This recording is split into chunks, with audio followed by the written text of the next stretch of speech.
plus de faveur que celui dont la langue est flatteuse. Amen. Le Seigneur ton Dieu. Et 18, Proverbe 18, verset 1.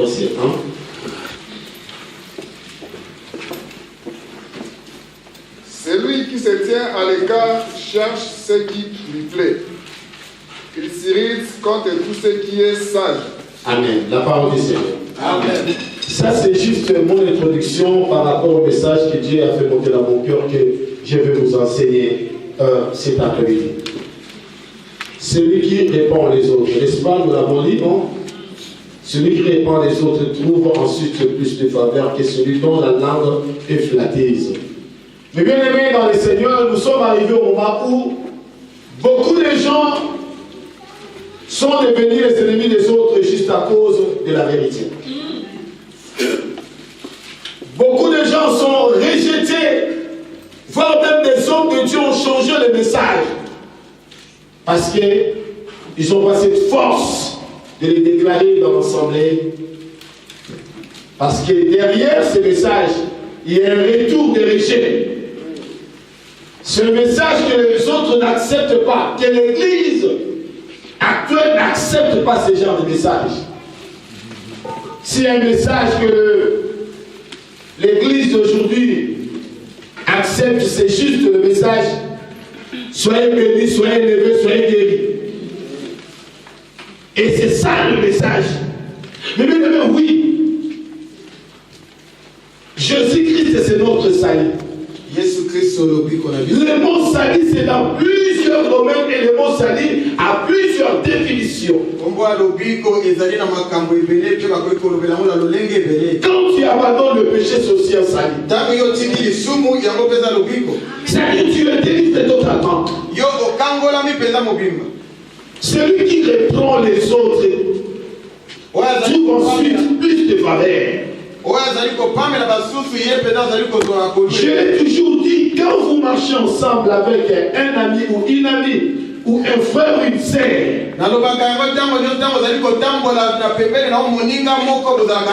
si cette personne ou bien cet ami-là n'arrive pas à te dire la vérité sur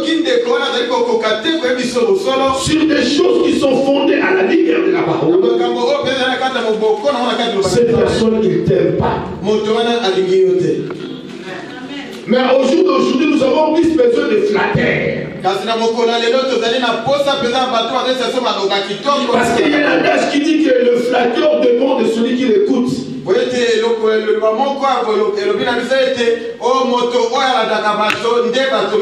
La seule chose que Jésus n'a pas pu faire dans la chair, c'est de flatter les gens. Jésus n'a jamais été un flatteur. Mais Jésus c'est un sauveur. Et celui qui fait sauver, c'est celui qui vient pour sauver. Il vient avec la vérité. Car c'est la vérité qui sauve. C'est la vérité qui affranchit. La Bible va vous connaître la vérité. Et la vérité vous affranchira. Mais nous verrons, plus de gens s'écartent maintenant de cette vérité. Voilà pourquoi nous avons dit dans le livre des Proverbes au chapitre 18. Celui qui s'écarte donc est l'ennemi de celui qui construit. Beaucoup de gens s'écartent. Beaucoup de gens abandonnent à cause de la vérité. Et les porteurs de la vérité sont devenus aujourd'hui mal vus vis-à-vis des soi-disant des chrétiens qui n'aiment pas la vérité.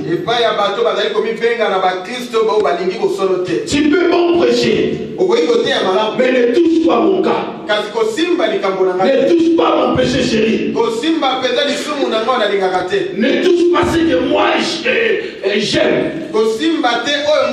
Même si tu prêches bien, si tu touches juste là où j'aime pas, ta prédication n'est plus bonne.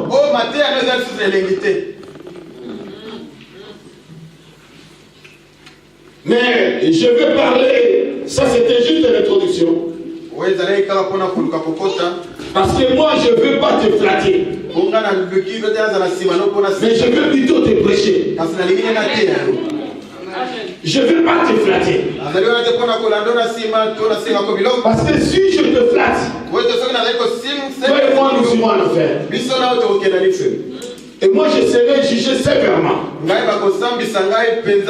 Parce que je suis appelé de te montrer le chemin. J'ai été établi prédicateur de la bonne nouvelle.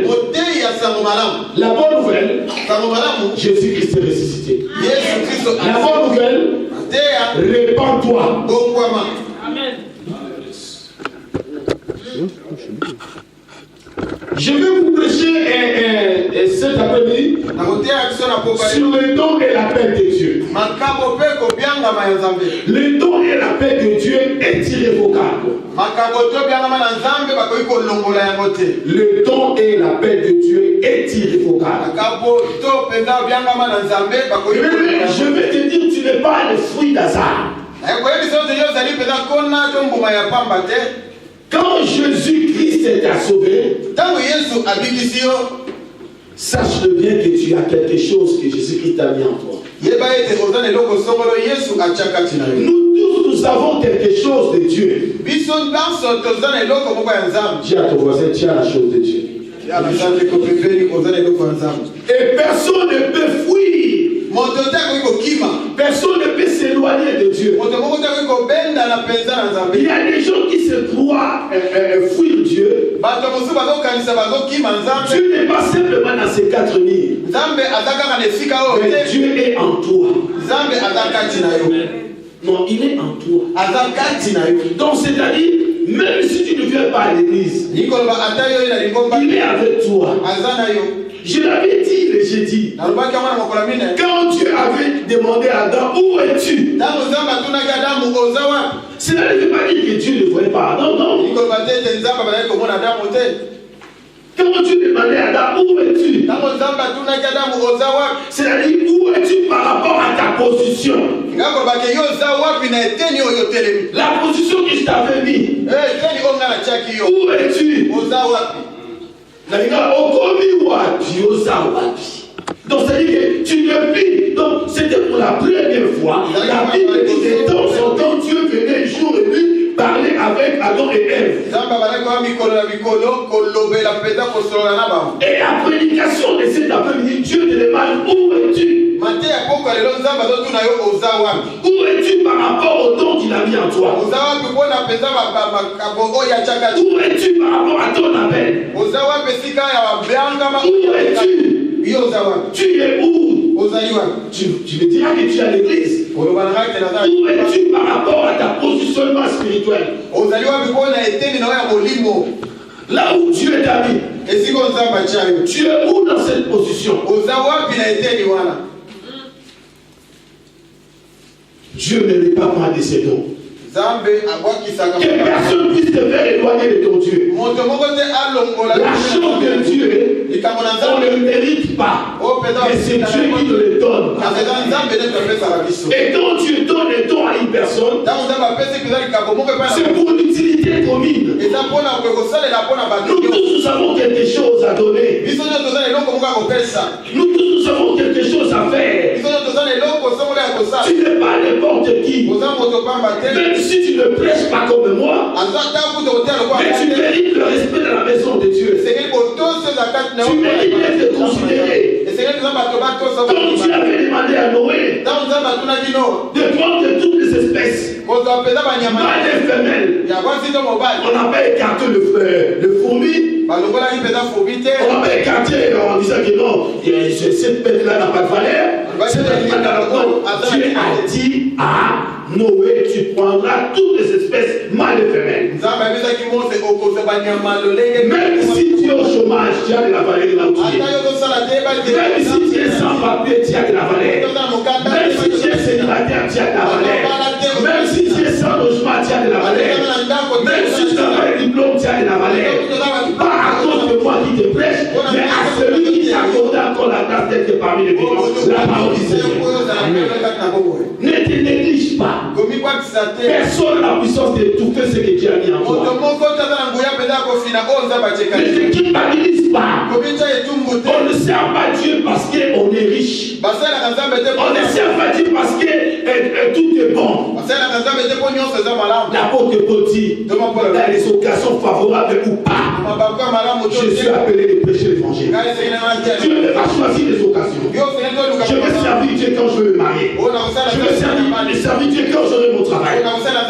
Je veux servir Dieu quand.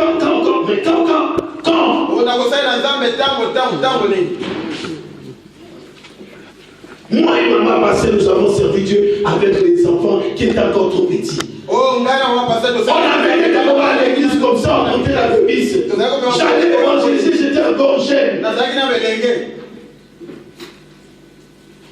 À l'âge de 23 ans, Dieu m'a appelé. J'ai vu Gianni sans enfant. Mais aujourd'hui, tu as un problème. Imaginez-vous que donc il y a des choses que je me suis sacrifié et j'ai eu la force de me sacrifier à cause juste de la connaissance de Jésus. Mais je te dis, tu as de la valeur. Il y a une chose que je vais t'expliquer. Il y a ce qu'on appelle la prédestination. Il y a aussi ce qu'on appelle la préscience et l'éternité. Mais bien aimé, tu es le fruit de la pensée de Dieu. Tu es le fruit de ce que Dieu a voulu que tu sois. Mais il y a des réalités. Il y a certaines choses qui nous arrivent, qui nous empêchent de servir Dieu. Et nous disons à Dieu, attends-moi là, je vais te servir après. Ce que tu as la capacité de faire aujourd'hui, tu ne peux pas le renvoyer en disant je vais le faire demain. Demain ne t'appartient pas. C'est aujourd'hui que tu dois faire ce que tu as la capacité de faire. Lisons la parole de Dieu dans le livre de Jonas chapitre 1. Est-ce que je suis en train de me faire comprendre? Beaucoup de gens sont étouffés aujourd'hui à cause des choses de la vie. Ils n'arrivent pas à servir Dieu parce qu'ils sont donné le service de Dieu les conditions. Mais je vis des gens qui prêchent même dans des bis, dans des bateaux. Je vis une femme dans la Bible qui a rencontré Jésus pour la première fois. Il a juste discuté avec Jésus.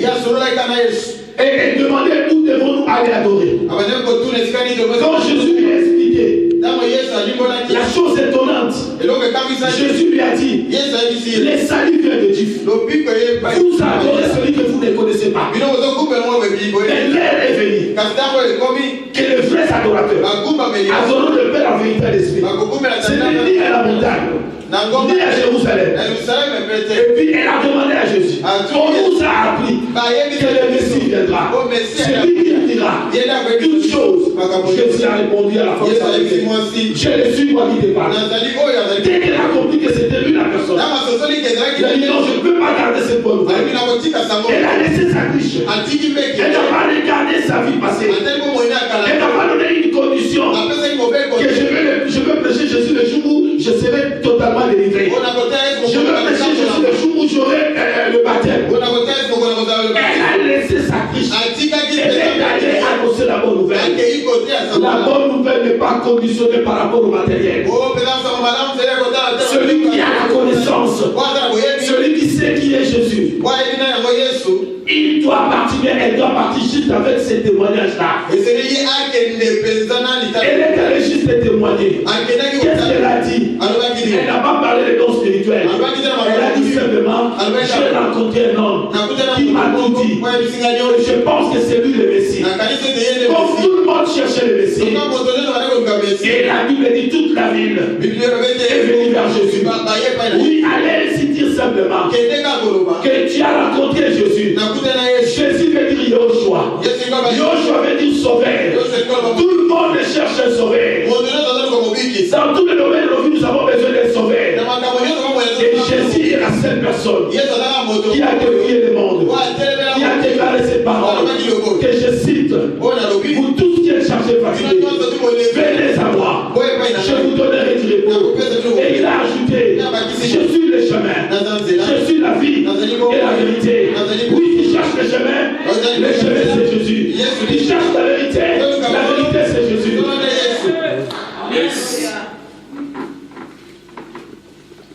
Dieu ne se pas de ses dons de son appel. C'est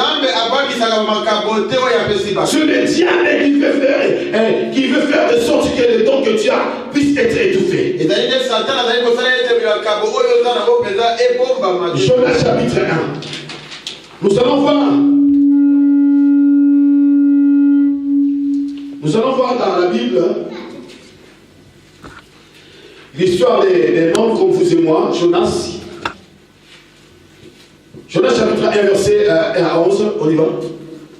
La parole de l'Éternel fut adressée à Jonas, fils d'Amitai, en ces mots: lève-toi, va à Ninive, la grande ville, et crie contre elle, car sa méchanceté est montée jusqu'à moi.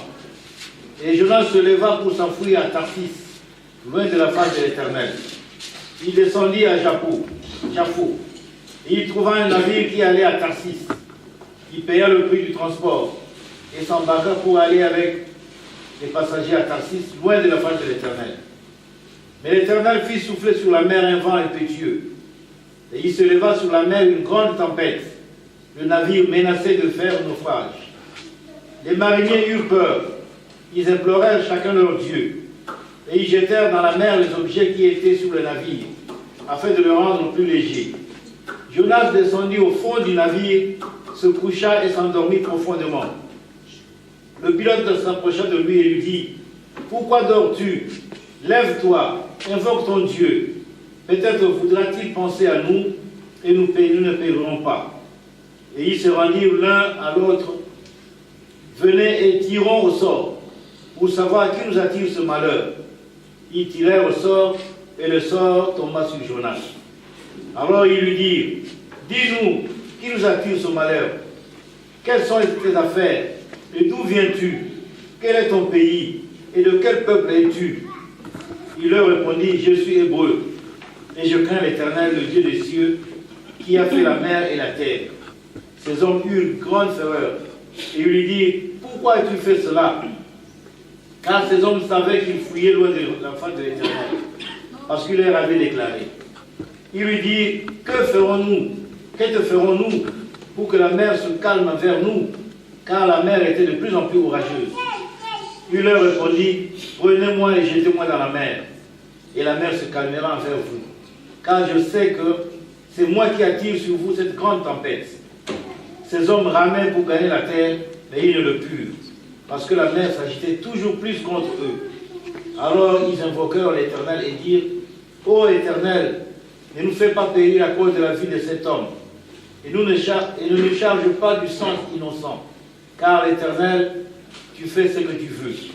Puis ils prirent Jonas et le jetèrent dans la mer, et la fureur de la mer s'apaisa.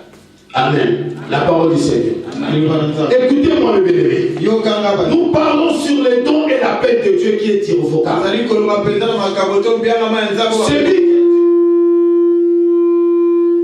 Celui que Dieu a mis quelque chose dans sa vie, cette personne est porteur de la bénédiction. Il porte la bénédiction à lui. Et si cette personne ne veut pas faire ce que Dieu lui a demandé de faire, automatiquement cette personne deviendra malédiction partout là où il se pointe. Beaucoup de gens ont attiré la malédiction et le problème de leur famille parce qu'ils ne veulent pas servir Dieu. La Bible dit: celui qui sait faire le bien, s'il ne le fait pas, il commet un péché. Dieu a mis quelque chose en toi. C'est toi qui dois aller sauver les autres. Ici, il s'agissait d'une personne que Dieu a choisie pour aller évangéliser et parler de la part de Dieu dans cette ville de Ninive.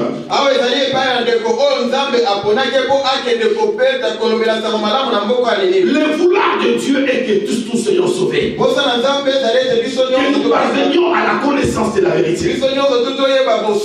Il ne faut pas simplement avoir une mission aux États-Unis ou bien je ne sais pas au Japon, mais Dieu peut t'envoyer aussi en Mbandaka. Il peut t'avoir aussi donc à Bassan-Koussou. Mais tu dois obéir à la voix de Dieu. On ne choisit pas là où Dieu va t'envoyer. Le missionnaire de Dieu ne choisit pas là où il doit aller faire sa mission. Mais c'est celui qui te confie la mission qui doit t'orienter et t'amener là où tu vas faire ta mission. On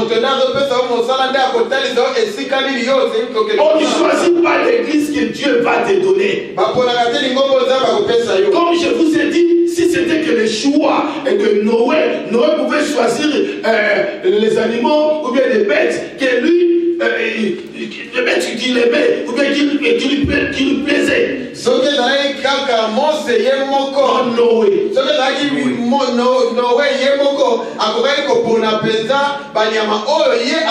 tu as dit tu dois prendre toutes les espèces. Ce n'est pas à toi de choisir la manière dont Dieu va se servir de toi.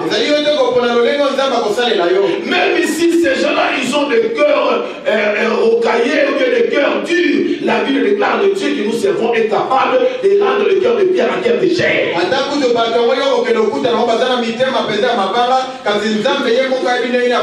Jonas a eu tellement peur.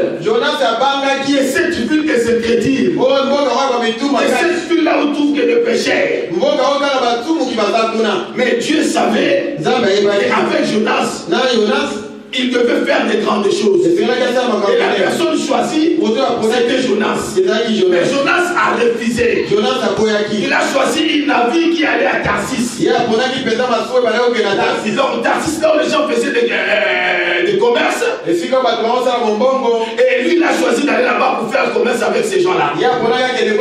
Quand tu abandonnes la voie de Dieu, si tu ne veux pas faire la chose que Dieu te demande de faire, même si tu ne crois avancer, tu seras bloqué quelque part.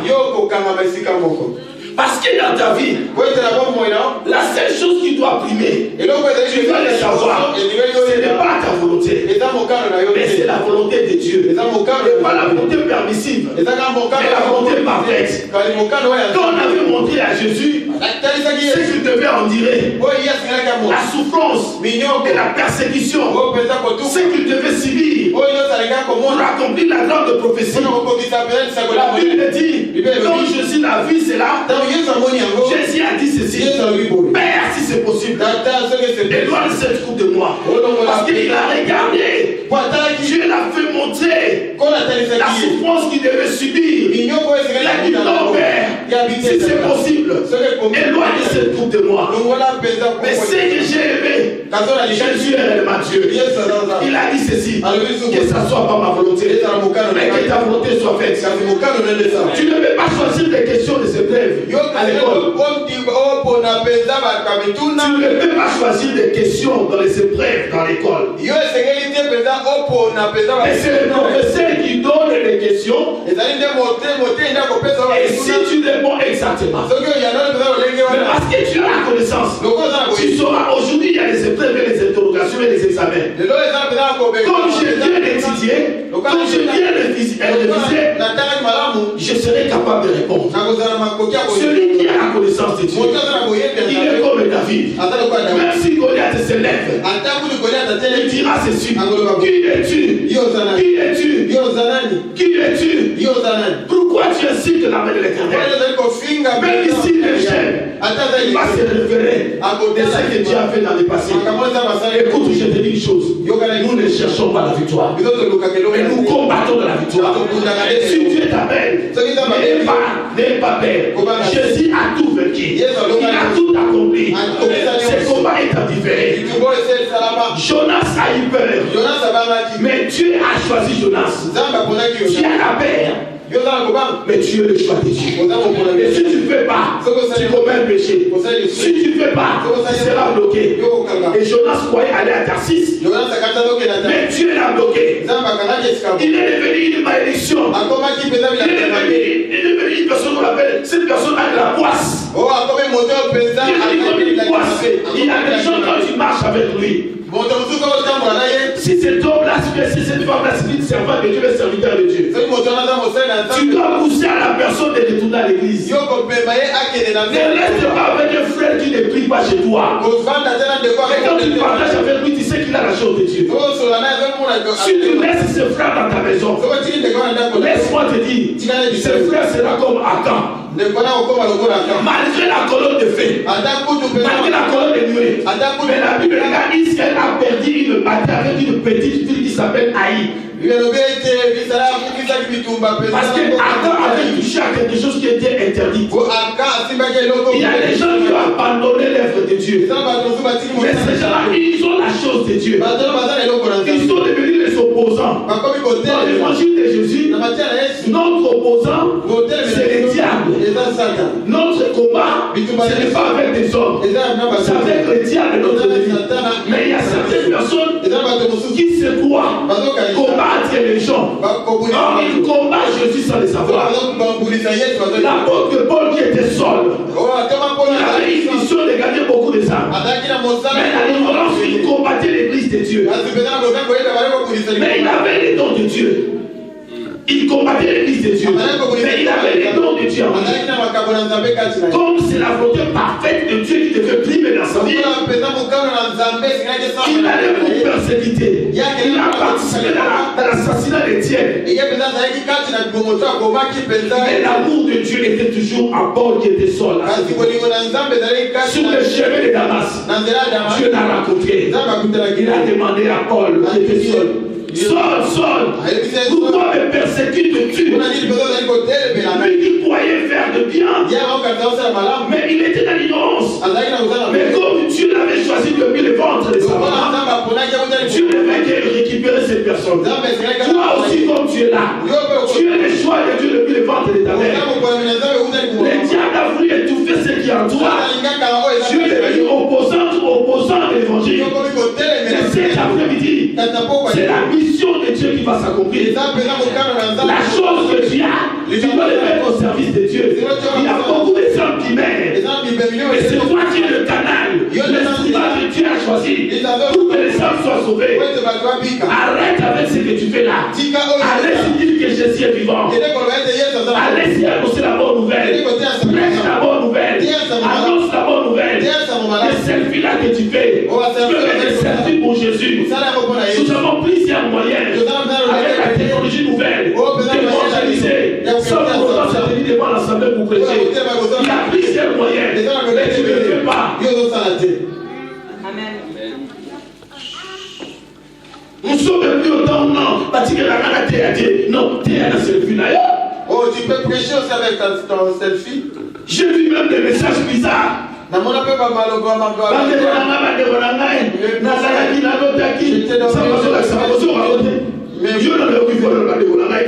pas encore entendu ce il y a même des messages de 1 minute. Je ne vais jamais être comme ça. Je dormais, je m'en montrais, ceci, c'est là. Mais jusqu'à présent dans notre église, il n'y a aucune personne qui tient à monter. C'est grave. Mais vous avez laissé ce message partout. On ne sait pas d'où vient ce message. Mais tellement c'est la bonne nouvelle. Tout le monde a besoin de circuler ce message-là. Nous avons cette facilité au temps actuel. Chacun doit quelque chose. Tu as la chose de Dieu. Pourquoi tu veux étouffer? Le diable n'a pas la puissance d'étouffer ce qui est en toi. Jonas est devenu une poisse. Jonas a fait de sorte que les gens qui ont acheté leurs marchandises puissent perdre leurs marchandises. Imaginez, ce n'était pas par une prière, mais par tirage au sort. Ils ont trouvé que c'est lui qui était le porteur de la malédiction. Il a accepté. Tu sais que si ta famille ne marche pas bien, c'est à cause de toi. Parce que jusqu'à présent, tu n'as pas encore fait ce que Dieu t'a demandé de faire. Sur le plan spirituel, tu peux avoir les papiers, permis, voiture, tout ça, mais il y a des choses que Dieu veut faire avec toi uniquement quand tu vas entrer dans le service de Dieu. Moi, j'ai bénéficié de beaucoup de choses. Donc Dieu m'a fait bénéficier plutôt de beaucoup de choses. Quand j'étais en train de servir Dieu, c'est dans l'œuvre de Dieu. Et je me suis dit, si tu étais dans l'œuvre de Dieu, je veux même être perdu. Parce que ces personnes-là, la gloire-là, ces portes-là que Dieu m'a fait ouvert, c'est à cause de la parole de Dieu que j'ai la maîtrise. Et il y a certaines choses que Dieu peut te donner quand tu es en train de le servir. Tant que tu ne serviras pas Dieu, tu n'auras pas lassé dans ces choses. Il plaît qu'il neige. Il y a des avantages pour les fonctionnaires. Il y a des avantages pour les personnes qui travaillent en privé. Si tu es devenu disciple, sache bien tu auras plus de faveur. Parce que Dieu m'a dit que celui-ci est ma servante. Celui-ci est mon serviteur. Celui qui parle à l'église. Celui qui chante à l'église. Celui qui est à l'intercession. Celui qui préside. Celui qui s'occupe de maman. N'est pas pareil avec ces gens-là. Devant Dieu, vous n'êtes pas pareil. Toi, tu viens ici, simple fidèle, on prie, tu rends culte à Dieu. Regarde ce que tu penses. Je